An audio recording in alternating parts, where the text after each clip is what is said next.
മാന്യ പ്രേക്ഷകർക്ക് നമസ്കാരം. എവരിത്തിങ് ഹാപ്പിനെസ് ചാനലിലേക്ക് നിങ്ങളേവരെയും സ്വാഗതം ചെയ്യുന്നു. സുഹൃത്തുക്കളെ, കേരളത്തിൽ നിന്ന് വിട്ട് കേരള മുഖ്യമന്ത്രി ആരാകണമെന്നുള്ള ചർച്ച ഇപ്പോൾ ഡൽഹിയിൽ ചൂടുപിടിക്കുകയാണ്.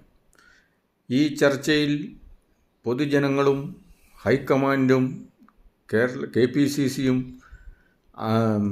ഘടകകക്ഷികളും എല്ലാവരും ശക്തയുക്തമായിട്ട് അവരവരുടെ വാദഗതികൾ ഉന്നയിച്ചുകൊണ്ട് ആരാകണം ഈ ചരിത്ര വിജയം നേടിയ ഈ UDF ഗവൺമെൻറ്റിൽ മുഖ്യമന്ത്രിയാകേണ്ടത് എന്നുള്ള ചർച്ചകളും ഫ്ലെക്സ് യുക്തങ്ങളും എല്ലാം പൊടിപൊടിക്കുകയാണ്.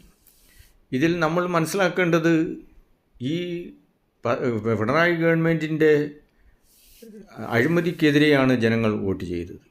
ഇതിൽ നല്ലൊരു പക്ഷവും ഈ ഇടതുപക്ഷ ഗവൺമെൻറ്റിൻ്റെ അഴിമതി തുടച്ചു നീക്കുവാൻ വേണ്ടി അല്ലെങ്കിൽ അഴിമതിയെപ്പറ്റി അന്വേഷിക്കുവാൻ വേണ്ടിയിട്ട് കൃത്യമായ നിലപാടെടുത്തിട്ടുള്ള നേതാവിനെ മുന്നിൽ കണ്ടിട്ടാണ് ഇവിടെ വോട്ട് ചെയ്തിട്ടുള്ളത്. അതിനാൽ ഈ ഇലക്ഷനിൽ, ഈ കേരള അസംബ്ലി ഇലക്ഷനിൽ മുന്നിൽ നിന്ന് നയിച്ചത് എല്ലാ നേതാക്കന്മാരും കൂടെ ഒരുമിച്ച് നിന്നാണെങ്കിലും മുന്നിലെ പേര് സതീശൻ്റെ തന്നെയാണ്.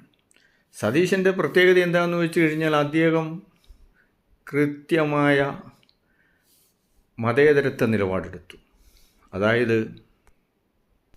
അതായത് ഇന്ത്യാസ് സെക്കുലർ പോളിസി, അതാണ് നമ്മുടെ ഭരണഘടന വിഭാവനം ചെയ്യുന്നത്.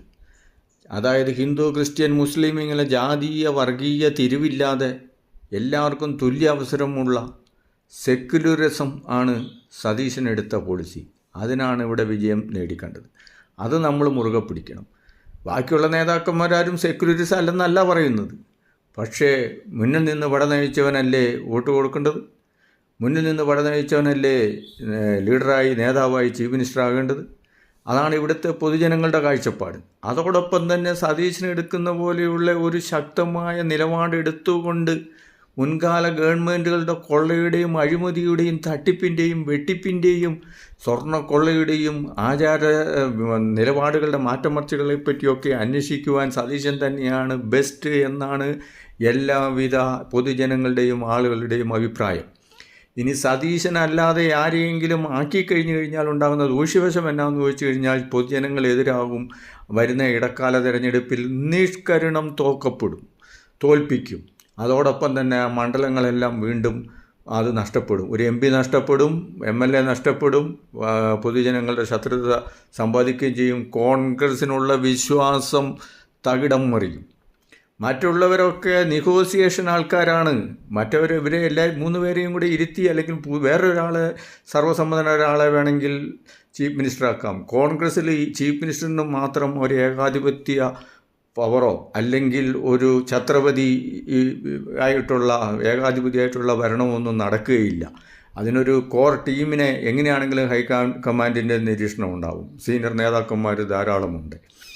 അതിനാൽ സുഹൃത്തുക്കളെ, ഈ കോൺഗ്രസ് ഹൈക്കമാൻഡും അല്ലെങ്കിൽ നിരീക്ഷകരും എല്ലാവരും കൂടി കേരളത്തിൽ കലാപമുണ്ടാക്കാതെ ഇത്രയും മജോറിറ്റിയായ ഒരു ഭൂരിപക്ഷം ഉണ്ടാക്കിയിട്ട് പൊതുജനങ്ങൾക്ക് സമ്മതമല്ലാത്ത ഒരു മുഖ്യമന്ത്രിയെ അടിച്ചേൽപ്പിച്ചു കഴിഞ്ഞാൽ ഇപ്പോൾ ഒരു സ്ഥാനമാനത്തിന് വേണ്ടിയിട്ട് അവനവനിസത്തിന് വേണ്ടിയാണ് ഇവർ ശ്രമിക്കുന്നത്. ഇവരൊരു ഞങ്ങളാരും കൂട്ടത്തിൽ നിൽക്കും വാക്ക് പറഞ്ഞത് മാറ്റി പറഞ്ഞുകൊണ്ട് അവർ സ്വന്തമായ അവനവനിസമാണ് ഇപ്പോൾ നോക്കുന്നത്. അത് മാറ്റിക്കൊണ്ട് ബഹുമാനപ്പെട്ട നമ്മുടെ അഖിലേന്ത്യാ നേതൃത്വം തീരുമാനമെടുക്കുമെന്ന് വിചാരിക്കുന്നു. മറ്റുള്ള പാർട്ടികളെപ്പോലെ ഒരു അവസരവാദ തട്ടിപ്പ് പാർട്ടിയല്ല കോൺഗ്രസ്സിന് അതിൻ്റേതായ മൂല്യങ്ങളും അതിൻ്റേതായ ലക്ഷ്യങ്ങളും ഉണ്ട്. അത് രാഹുൽ ഗാന്ധി പറഞ്ഞു കഴിഞ്ഞു. 50 തവണയല്ല 500 തവണ തോറ്റു കഴിഞ്ഞാലും ഞാൻ ജാതീയ, വിഭാഗീയ, വർഗീയ ഇതുവേണ്ടി എനിക്ക് ജയിക്കണ്ട എന്ന് പ്രഖ്യാപിച്ച മഹാനായ ഒരു നേതാവ്, ഇന്ത്യ രാജ്യം മുഴുവനും നടന്ന് പൊതുജനങ്ങളുടെ വിവരം അറിഞ്ഞിട്ടുള്ള ഒരു നേതാവ് ഉള്ളത് വേറെ ഒരു രാഷ്ട്രീയ പാർട്ടിക്ക് ഇതേപോലെയുള്ള ഒരു നേതാവിനെ കിട്ടത്തുമില്ല, നടക്കത്തുമില്ല, ധൈര്യവുമില്ല. അതിനെ നമ്മൾ കണ്ടിട്ടുണ്ട്. കള്ളവും കപടതയും മോഷണവും തട്ടിപ്പും വെട്ടിപ്പും അവനവിനുസവും അല്ലാണ്ടിട്ടുള്ള ഇവിടെ മാത്രമല്ല ലോകരാജ്യങ്ങളിലും ഒക്കെ ഇങ്ങനെയൊക്കെ തന്നെയാണ്. അപ്പോൾ ഇതിനൊക്കെ ഒരു മാറ്റമാക്കിക്കൊണ്ട് സത്യമേവ ജയത എന്നുള്ള കോൺഗ്രസ് പാർട്ടി ശക്തിയുക്തമായിട്ട് പൊതുജനങ്ങളുടെ ഇൻട്രസ്റ്റുകളും സെക്യുലറിസത്തിന് പ്രാധാന്യം കൊടുത്തുകൊണ്ട് ശക്തനായ നേതാവിനെ തന്നെ തീരുമാനിക്കും എന്ന് നമുക്ക് വിചാരിക്കാം. സുഹൃത്തുക്കളെ, നന്ദി, നമസ്കാരം. എന്താണെങ്കിലും നമ്മുടെ എല്ലാവിധ നേതാക്കന്മാരുടെയും അഭിപ്രായങ്ങൾ സ്വരൂപിച്ചുകൊണ്ട് ഡൽഹിയിൽ ഇപ്പോൾ 4 മണിക്ക് ഇന്ന് തന്നെ പ്രഖ്യാപിക്കുമെന്ന് കരുതുന്നു. 4 മണിക്ക് പ്രഖ്യാപനം നടക്കാൻ പോവുകയാണ്. മിക്കവാറും ഇന്ന് തന്നെ ചീഫ് മിനിസ്റ്ററിനെ പ്രഖ്യാപിക്കും.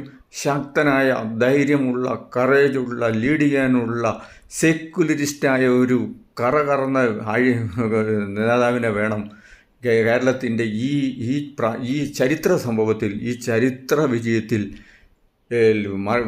ഇടതുപക്ഷ പാർട്ടികളെയും സൂഡോ തട്ടിപ്പ് പാർട്ടികളെയും മതവീരന്മാരെയും മതത്തിൻ്റെ പേരും പറഞ്ഞിട്ടുള്ള വേറെ നേതാക്കന്മാരുണ്ട്. വേറെ ഒരു അണികളും ഇല്ലാത്ത കുറേ റിലീജിയസ് നേതാക്കന്മാർ മുകളിലിരുന്ന് കാട്ടുനിന്ന് നിന്ന് പാവങ്ങളെ ചൂഷണം ചെയ്യുന്നവരുണ്ട്. ഇവരെയൊക്കെ ഒതുക്കാൻ പറ്റിയ നേതാവ് തന്നെ വേണം.